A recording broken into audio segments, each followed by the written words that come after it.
दोस्तों आज आरसीबी और केकेआर की टीम के बीच आईपीएल का 36वां मुकाबला खेला गया, जहां दोस्तों इस बड़े मुकाबले में बैंगलोर ने टॉस जीतकर पहले गेंदबाजी चुनी और दोस्तों उनका ये फैसला आज बेहद ही खराब साबित हुआ, क्योंकि दोस्तों इस मैच में फिलिप सॉल्ट काफी तगड़ी बैटिंग कर रहे थे और दोस्तों वो एक के बाद एक छक्के चौके मारे जा रहे थे, जिससे इस मैच में कोलकाता का स्कोर काफी तेजी से आगे भाग रहा था। जहां इस मैच में फिलिप सॉल्ट की ताबड़तोड़ बैटिंग की वजह से 4 ओवर में ही कोलकाता का स्कोर 50 रन के पार पहुंच गया था और वो इसके बाद अपने अर्धशतक से केवल 2 रन दूर खड़े थे। लेकिन तभी 56 रन के स्कोर पर मोहम्मद सिराज ने फिलिप सॉल्ट को आउट कर दिया और दोस्तों फिलिप सॉल्ट 14 गेंदों में 3 छक्के 7 चौकों की मदद से 48 रनों की तूफानी पारी खेलकर आउट हुए। जहां इसके बाद कोलकाता की टीम के एक के बाद एक विकेट गिरे और इसके बाद केकेआर के रन काफी धीरे धीरे बन रहे थे, क्योंकि इसके बाद अगले ही ओवर में यश दयाल ने सुनील नरेन को आउट कर दिया था और वो 10 रन बनाकर आउट हुए थे।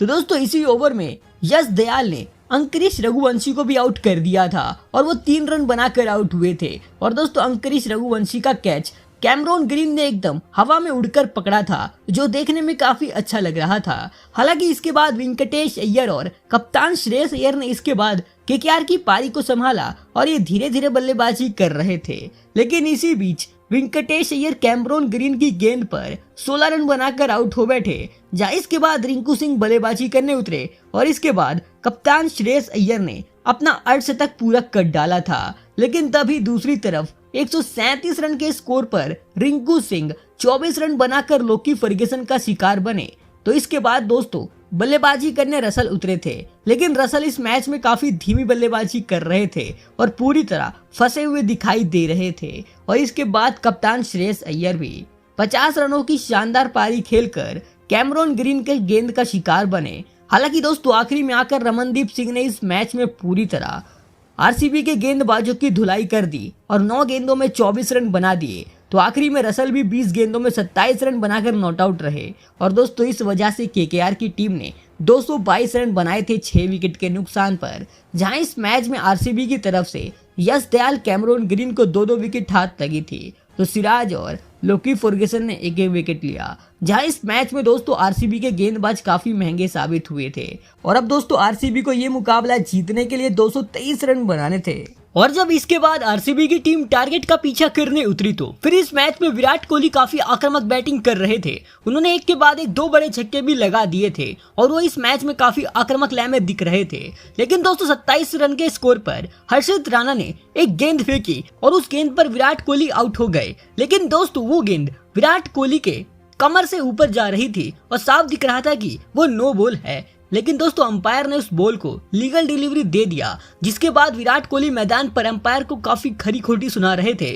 और मैदान से जाते जाते वो काफी गुस्से में दिख रहे थे। और दोस्तों विराट कोहली पूरी तरह नॉट आउट थे, जहां विराट कोहली ने केवल 7 गेंदों में 18 रनों की तूफानी पारी खेली थी और विराट कोहली आउट होने के बाद काफी गुस्से में थे। हालांकि इसके बाद कप्तान डुप्लेसी अगले ही ओवर में 7 रन बनाकर वरुण चक्रवर्ती की गेंद का शिकार बने। लेकिन इसके बाद दोस्तों विल जैक्स और रजत पाटीदार ने पूरा मैच पलट दिया, क्योंकि इसके बाद इन्होंने एक के बाद एक बड़े छक्के चौके लगाए और दोस्तों इस मैच में पूरी तरह आरसीबी की जबरदस्त वापसी करा दी। जहां इसके बाद पहले विल जैक्स ने ताबड़तोड़ बैटिंग करते हुए केवल 29 गेंदों में अपने 50 रन पूरे करे और इस मैच में आरसीबी की वापसी कराई। तो दोस्तों दूसरी तरफ रजत पाटीदार ने इस मैच में उनसे भी तेज बल्लेबाजी करते हुए केवल 21 गेंदों में अपना अर्धशतक पूरा कर लिया था। और दोस्तों इस मैच में पूरी तरह इन दोनों बल्लेबाजों ने छक्के चौकों की बरसात कर दी थी और इस मैच में आरसीबी की जीत पूरी तरह पक्की दिख रही थी, क्योंकि इन दोनों बल्लेबाजों ने 102 रनों की शानदार पार्टनरशिप कर ली थी। लेकिन दोस्तों 137 रन के स्कोर पर रसल ने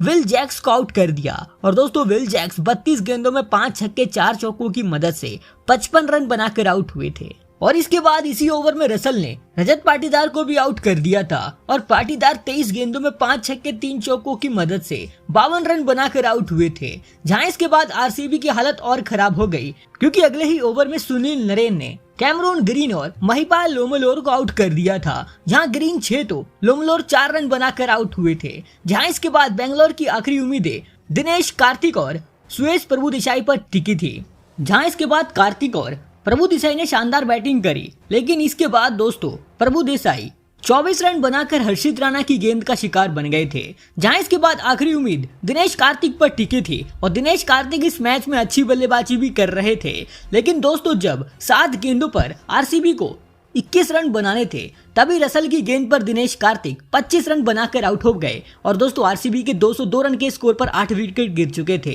और दोस्तों आखिरी 6 गेंदों पर आरसीबी को यह मुकाबला जीतने के लिए 21 रन बनाने थे और इस वजह से दोस्तों आरसीबी की टीम ये मुकाबला हार गई, जहां ये मुकाबला काफी रोमांचक था और इस मुकाबले में दोस्तों कोलकाता ने काफी कमाल की गेंदबाजी करी, जहां रसल को 3 विकेट हाथ लगी तो सुनील नरेन और हर्षित राणा ने 2-2 विकेट चटकाए और इसके बाद तो किसी भी कीमत पर लग नहीं रहा था कि यहाँ से आरसीबी की टीम जीत पाएगी। और दोस्तों आखिरी ओवर मिचेल स्टार्क डालने आए और दोस्तों इस ओवर में कुछ ऐसा हुआ जिसे देखकर मुझे विश्वास नहीं हुआ, क्योंकि दोस्तों पहली गेंद पर करण शर्मा ने छक्का लगा दिया तो अगली गेंद पर एक भी रन नहीं आया, तो अगली तीसरी और चौथी गेंद पर करण शर्मा ने एक बार फिर से बैक टू बैक 2 छक्के जड़ दिए और दोस्तों इस मैच में आरसीबी की जबरदस्त वापसी हो गई, क्योंकि आरसीबी को 2 गेंदों पर अब 3 रन बनाने थे, लेकिन 5वीं गेंद पर मिचेल स्टार्क ने